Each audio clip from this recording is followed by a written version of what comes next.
Subscribe to our YouTube channel and press the bell icon to get the latest updates. Fear, anxiety, and anger have gripped Gehmer. I took an 8-kilometer boat ride from Gehmer village in Ghazipur district of UP to the border with Chausa in Buxar district of Bihar, only to find gory scenes of withered corpses, floating bodies, and dogs gnawing on human bones. Right now we are moving from UP towards Bihar, and it's the bordering area between two states. According to some estimates, more than 100 people of Gehmer have died since April. While the village is struggling with so many deaths, Ganga has brought even more bodies on its shores. On 12th May, I brought you this story from Madhavghat, Chausa in Bihar, which is some 8.5 kilometers away from Narayan Ghat of Gehmer. The Gehmer Ghat is cleaned and bodies buried along the shores on both sides. Just 100 meters away, I counted almost 23 bodies and skeletal remains. But let's pause here. Before I take you further west towards Bihar, let's talk about who these unidentified people are. Where do they belong? In Gehmer's Chakwa Mohalla, I met Bhind family, which still hasn't come in terms with 2 consecutive deaths on 23rd and 24th April. Shambhunath Bhind developed fever on 19th April. He took some medicines and continued with his masonry work. He died on 23rd. Shambhunath और दूसरे लड़के का नाम स्वामीनाथ 23 तारीख को सुबह भोर में इनका डेथ हुआ और दूसरे जने का स्वामीनाथ 24 तारीख को रात 9:30 बजे हुआ था। इनका कारण सर 3-4 दिन पहले वो सब ठीक थे, लेकिन अचानक बुखार हुआ। बुखार के बाद खांसी और 2-3 दिन के अंदर सांस की दिक्कत आई। हम लोग ले गए थे हॉस्पिटल, ऑक्सीजन भी चढ़ा, लेकिन नहीं कोई गुंजाइश नहीं हुआ सर। फिर उसके बाद घर पर आए तो पहले आदमी हमारे बड़े भाई, उनका डेथ हो गया। फिर उसके बाद 24 तारीख को छोटे भाई स्वामीनाथ का भी डेथ हो गया। बड़े भाई का जब डेथ हुआ तो सर उस समय आदमी आए थे हमारे घर पे 50-60 आदमी, और नॉर्मल थे। 2-3 दिन में ये सब हुआ, और क्या करें सर, घटना ऐसी घट गई। और फिर जब दूसरे भाई का डेथ हो गया दूसरे दिन, तो फिर क्या हुआ उनका? दूसरे दिन सर जब डेथ हुआ उनका तो रात भर जगे थे हम लोग 2-3 आदमी उनको लाश अगोरने के लिए।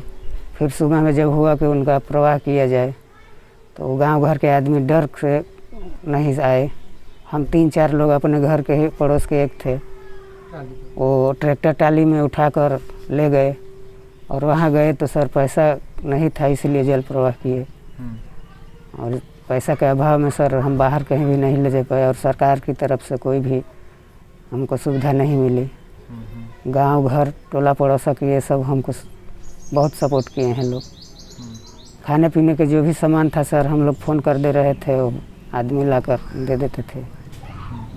आपने इससे पहले कितना देखा होगा जल प्रवाह करते हुए? इससे पहले तो सर वहाँ घाट पर हम लोग उतना नहीं जाते थे, लेकिन अपने जो डेड बॉडी था वो कर ले गए थे। तो लगभग 60-70 लाशें आई थी, उसमें कोई जला रहा था, कोई ऐसे जल प्रवाह कर रहा था। हाँ। और किसी कोई तो 2 आदमी आया, 3 आदमी आया, ऐसे ही जल प्रवाह करके और चल दे रहा था। अच्छा, तो जब आप सुनते हो कि चौसा में लाश लग गया, यहाँ से ये उस जगह पे लाश लग गया इस तरह, तो आप क्या मतलब सुनते हो, क्या सोचते हो अपने भाई के बारे में? अपने भाई के बारे में यही सर सोच रहे थे कि बताइए, बड़े भाई का तो वो चिता पर जला दिए, लेकिन छोटे भाई का लाश किनारे में कैसे पड़ी होगी, कैसे नहीं पड़ा होगा। लेकिन क्या करें सर, मजबूर थे हम लोग, पैसा के अभाव में गरीब आदमी क्या करेंगे सर। कि जो जल प्रवाह होते आ रही हैं, जो ये समस्या है जल प्रवाह का, ये कोरोना काल से भी पहले होती रहती हैं, क्योंकि जिसके घर में मौत होते हैं गरीब तबके के लोग हैं। क्योंकि जो गरीब तबके के लोग हैं जल प्रवाह करते हैं, क्योंकि उनके पास पैसे की समस्या होती है, इसलिए वो जला नहीं सकते हैं। क्योंकि जैसे देखिए झोपड़ी में रह रहे लोग दिन भर मेहनत करते हैं, खाने को किसी तरह जुगाड़ कर लेते हैं। अगर बाय द वे किसी वजह से इनके घर में कोई डेथ कर जाए तो ये जल प्रवाह ही कर सकते हैं, क्योंकि जला नहीं सकते हैं। Brijesh took me to meet Fulwasi's family, who lost her daughter-in-law on 23rd April and was forced to dump the body in the river. A lot of villagers say the only reason people turn to immersing bodies in the river is poverty. Manju Devi was also immersed on the same day she died. I spoke to the family if they had seen any kind of picture or the video, which are all over on social media, of those dead bodies. They said they haven't. While we continue our journey towards UP-Bihar border, UP police officials can be seen on patrolling boats and making some announcements.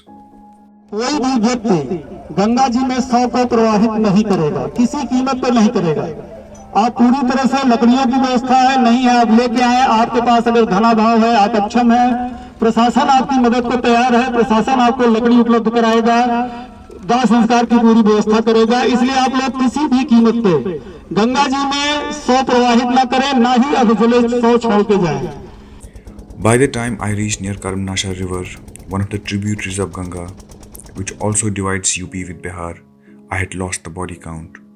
I couldn't verify which ones are intact and which ones are mutilated. It took me more than 2 hours to reach the border between UP and Bihar.